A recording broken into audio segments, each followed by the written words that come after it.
একটা সময় আমি বেঁচে থাকবো, সুস্থ ও স্বাভাবিক জীবনযাপন করব।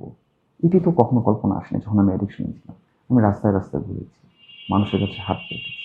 যে যে মানুষটা একটা সময় জানে যে সে 6 মাস পর মারা যাবে বা অ্যাডিকশন সে তাকে নাই করে দিচ্ছে, সে আজকে মস্কে যাচ্ছে, ফিল্ম ফেস্টিভ্যালে যাচ্ছে, রেড কার্পেটে যাবে। আমার পক্ষে 1 ঘন্টা ভালো থাকা সম্ভব না, ছিল না একটা সময়, একদিন ভালো থাকা ছিল না।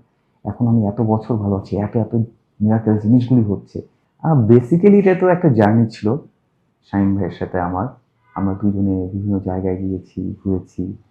আর আমি আসলে অভিনয় করি নাই, তখন ফেসটাই চলতেছে এরকম, আমি অভিনয় শিল্পী না। কিন্তু আমি আমাকে রিয়েল ভাবে প্রেজেন্ট করার ট্রাই করেছি যে আসলে তখনকার সিচুয়েশনটা এরকমই ছিল, তখনকার জার্নিটা এরকমই ছিল। দ্যাটস আমার কাছে এটা খুব সহজই ছিল, মানে কঠিন মনে হয় না। কিন্তু যদি বলা হতো যে অভিনয় করতে, তাহলে হয়তো আমি পারতাম না।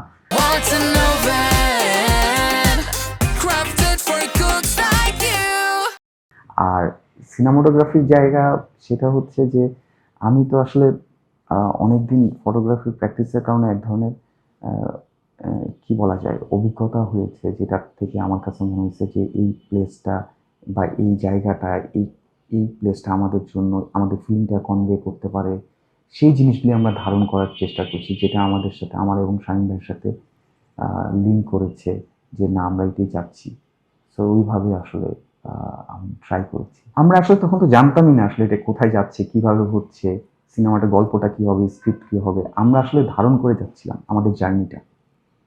সো তখন আসলে চিন্তা করিনি। কিন্তু মজার বিষয় হচ্ছে শামীম ভাইয়ের সাথে আমি যে সময়টা পার করতেছিলাম, যে জার্নিতে যাচ্ছিলাম, এটা খুব এনজয় করতেছিলাম। সো ওই কাজটাকে তখন আমরা এনজয় করতেছিলাম। আমরা প্ল্যান করে কোনো কিছু করি নাই।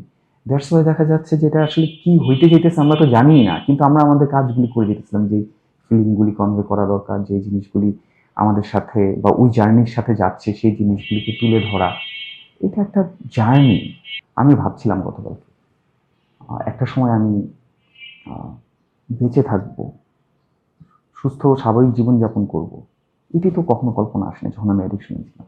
আমি রাস্তায় রাস্তায় ঘুরেছি, মানুষের কাছে হাত পেতেছি। সো ওইখান থেকে এখন যে জায়গায় যাচ্ছি, এটা আমার পক্ষে কি সম্ভব কিনা আমি চিন্তা করতেছিলাম। আমার কাছে মনে হচ্ছে সৃষ্টিকর্তা আমাকে নতুন একটা লাইফ দিয়েছে, এবং এই ফিলিং, এই জার্নি আমি মানে ভাষায় প্রকাশ করতে পারবো না। হাউ ডু আই ফিল, যে যে মানুষটা একটা সময় জানে যে সে 6 মাস পর মারা যাবে বা অ্যাডিকশন সে তাকে নাই করে দিচ্ছে, সে আজকে মস্কে যাচ্ছে, ফিল্ম ফেস্টিভ্যালে যাচ্ছে, রেড কার্পেটে যাবে। এইটা আসলে কল্পনার বাইরে ছিল। মানে মানুষের স্বপ্ন, ড্রিম থাকে না, সেটারও বাইরে। বেসিক্যালি আমার কাছে মনে হয় যে আমি আসলে পেরেছি বা আমি আসলে করেছি, বিষয়টা এরকম না। সৃষ্টিকর্তা আমাকে পুরোপুরি হেল্প করেছে। আমি তার সাথে কানেক্ট করেছি একটা প্রসেসে, যে সেই প্রসেসে সে আমাকে হেল্প করতেছে। আমার পক্ষে 1 ঘন্টা ভালো থাকা সম্ভব না, ছিল না একটা সময়, একদিন ভালো থাকার ছিল না। এখন আমি এত বছর ভালো আছি, এত এত মিরাকেল জিনিসগুলি হচ্ছে। এইটা অদ্ভুত। এইটা মানে ভাষায় প্রকাশ করা সম্ভব না। আমি যখন আমার লাইফে ১ম কাজ শুরুই করি হচ্ছে অ্যাডিকশন দিয়ে, বা এই রিলেটেড, যখন আরেকজনকে হেল্প করতেছিলাম এবং ওর মাধ্যমে নিজেও ভালো থাকার চেষ্টা করতেছিলাম। পরবর্তীতে মনে হয়েছে যদি আমি অ্যাডিক্ট না হইতাম, তাহলে তো আমার একটা পেশা থাকতো। তার জন্য আমার আসলে খোঁজা নিজের, যে কোন কোন পেশাগুলি আমার জন্য হতে পারে, কি কি কাজ আমার জন্য হতে পারে। এর জন্য আমি ফটোগ্রাফিতে যাওয়া, আমার ওইটা ক্লিক করছে, আমার ওটা ভালো লাগতো। এবং একটা সময় এসে মনে হইলো যে যখন আসলো যে আমি কোন পেশাটা নিব, অ্যাডিকশনের এই জায়গাটা না ফটোগ্রাফির এই জায়গাটা, তখন মনে হলো যে যখন একটা মানুষ চেঞ্জ হয়ে যায়, আমি দেখতেছি চোখের সামনে চেঞ্জ হয়ে যেতেছে, এখানে আমার কন্ট্রিবিউশন আছে, একটা ফ্যামিলি যখন ঘুরে দাঁড়াইতেছে, এর থেকে বড় পাওয়া আর কোনো কিছু নাই। দ্যাটস ওয়াই আমি এই পেশাটাকেই ফার্স্ট প্রায়োরিটিতে রাখি, এবং আমার নিজের জন্য পার্সোনাল থাকে না মানুষের কিছু প্যাশন, মানুষের কিছু শখ, আত্মার যে খোরাক, সেটার জন্য আমি ফটোগ্রাফিটা করি। আমি তো অনেকগুলি বছর অ্যাডিকশনে ছিলাম। এরপরে আমি ট্রিটমেন্টে যাই, আমার প্রতিষ্ঠান যেখান থেকে আমি ট্রিটমেন্ট নিই।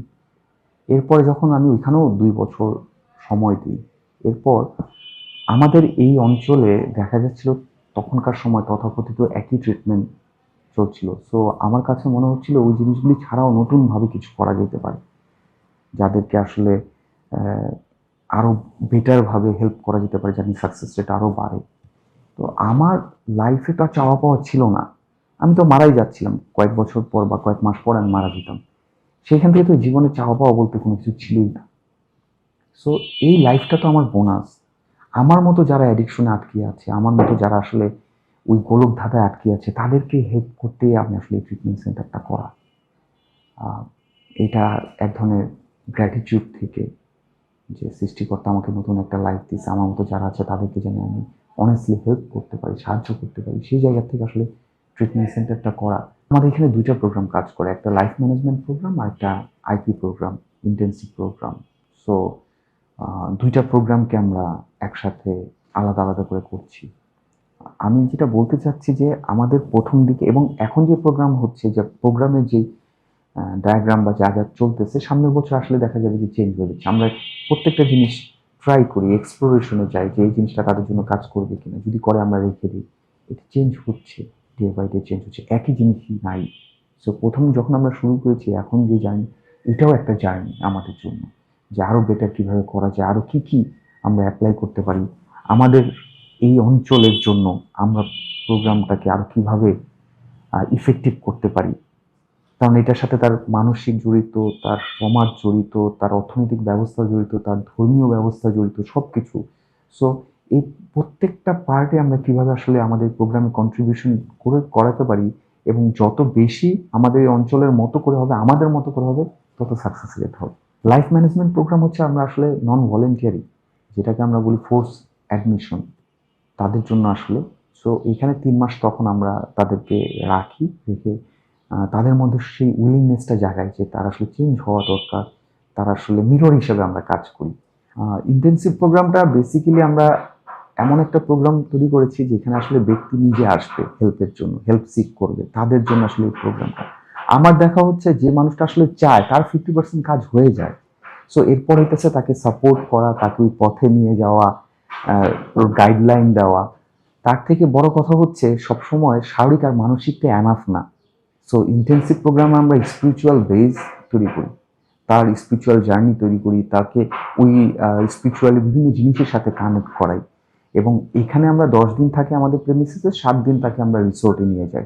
এখানে বিভিন্ন রকমের থেরাপি, বিভিন্ন রকমের জিনিস আমরা অ্যাপ্লাই করি, যার জন্য যেটা আসলে প্রয়োজন, যার সাথে যেটা আসলে লিঙ্ক করে, সেই জিনিসগুলি আমরা চেষ্টা করি জানি প্রয়োজনটা তার হয়, তাহলে সে বেশি কাজ হয় বা সে বের হয়ে আসাটা তার জন্য সহজ হয়।